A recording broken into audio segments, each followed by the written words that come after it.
and gentlemen, and welcome to the Lawns Life podcast. Please enjoy our podcast today. It should be a cracker. This podcast is brought to you by the Great Historical Discovery. In today's podcast, the focus is on the role of recruitment and how it was improved and regulated over time. On top of this, I will compare the disparity of what recruiters were promised to the realities of what indentureship was actually like. Most of you will never have heard of indentureship before, but most likely have heard of slavery or the transatlantic slave trade. Let's start with some key definitions you will need to know before we begin the podcast. Coolies, a term used to describe unskilled labourers. This often stunted social mobility in most regions because the workers were not getting paid enough to be able to save money and take it back home once their contract had finished.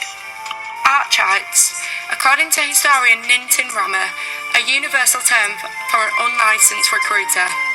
So these are the ones signing up anyone with a pulse, although they were not necessarily suited for the jobs overseas. Finally, indentureship, being a servant for a set amount of time or period bound by a contract.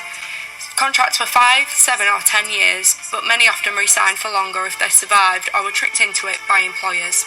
Now, to set the scene, after slavery was abolished in 1833, there was still a large gap to fill in the global economy because the demand for goods, including sugar and tea, was still in extremely high demand across Europe since the slave trade.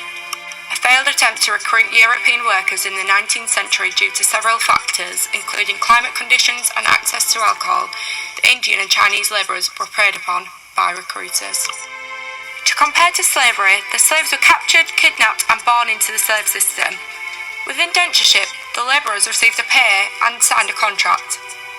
Pause a second and answer the question, does this make indentureship seem like a form of unfree labour? The recruiters were important because they exploited the already established push and pull factors of working as an indentured labourer in a plantation. For instance, chain migration was a pull factor. Employers often forced indentured workers to send postcards home as a form of propaganda to encourage the connection of family and friends to sign up. What's more, the opportunities and security they were promised by recruiters gave them hope because of the access to a set wage. Some push factors included poverty in rural India. This caused a lot of debt, which was seen as a way to pay it off and improve their financial situation. These are some of the reasons why vulnerable people may have signed a contract as an indentured labourer. Recruitment through agencies had the purpose of persuading thousands of able men to replace the old slave labour with the promises of more money, better living conditions, and a chance for more people to become prosperous.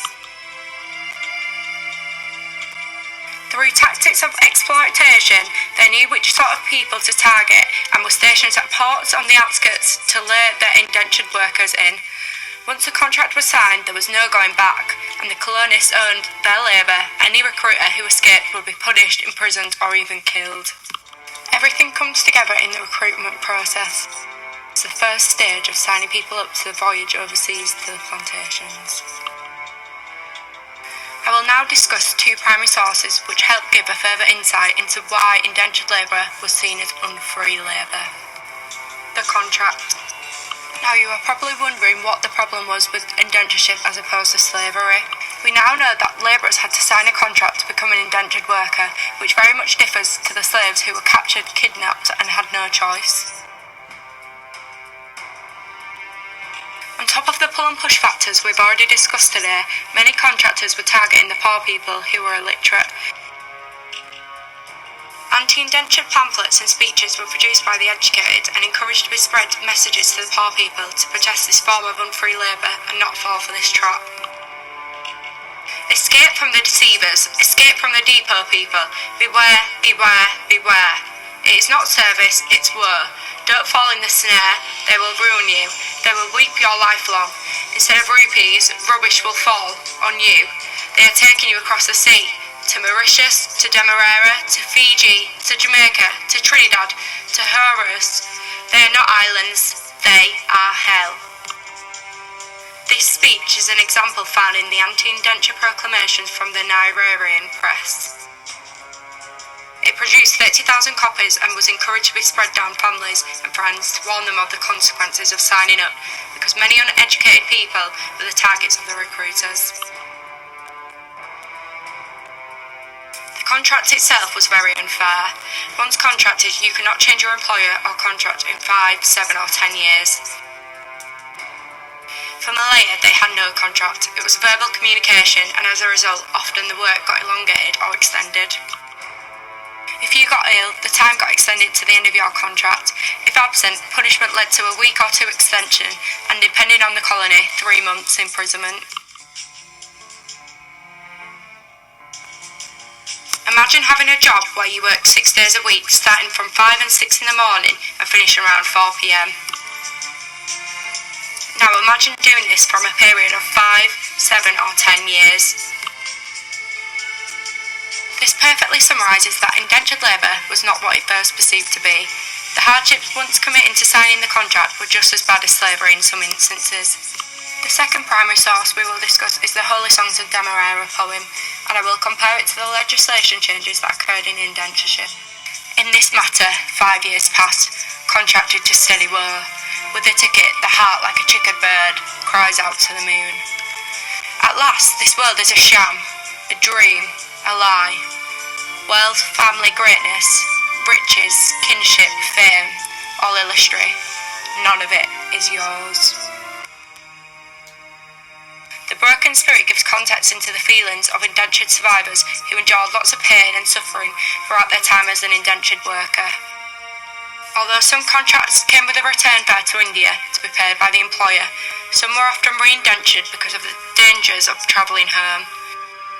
Before 1871, only 21% returned back home. Later on, it increased to 50%, which was largely because of the advancement in transport with the steamships. Furthermore, it revokes the idea and fear of uncertainty for the workers who were unsure of their survival. What will have been left for them when they make it back home? These propaganda pieces were very important for helping stimulate a form of legislation change for the recruitment of indentureship. The Government of India Act of 1842 led to an emigration agent at every port in the 3 zones. This was to examine the ship's migrants and make sure they know what they're doing, as well as making sure the ships were licensed. And this removed the likelihood of acolytes. Historian Madwig quoted that the willingness of emigrants was to be recorded in front of 2 of the magistrates before the embarkation of the colonies. The Act also made them conform to the medical and dietary requirements of the recruiters, which was a massive improvement. Decades later, another Indian Act of 1871 imposed 40 women should be included for every 100 men.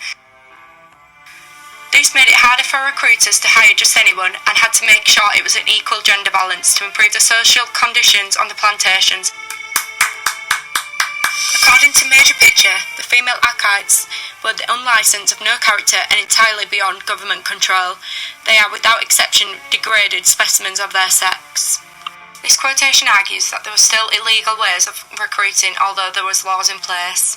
However, this was a starting point to improve the conditions for the indentured and tighten the control of the recruitment process to legitimise any anti-slavery society movement.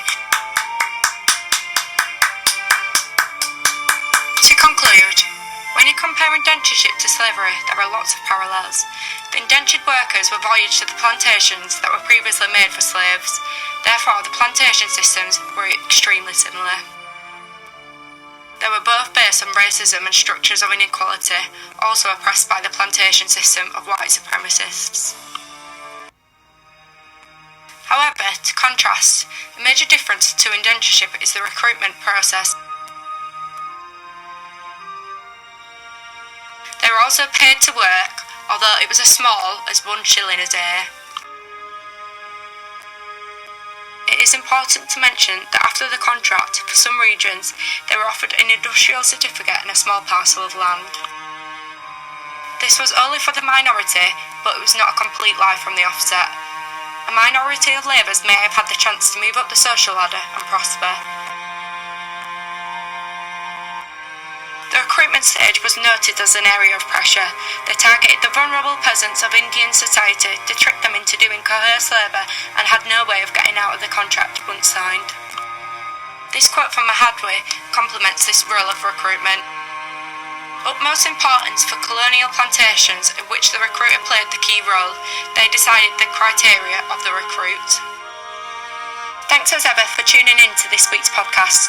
Next week we will turn our attention to the role of women and family life on the plantations. Please make sure you subscribe and like to see another Lawny's Life podcast next week. Thank you for listening, guys.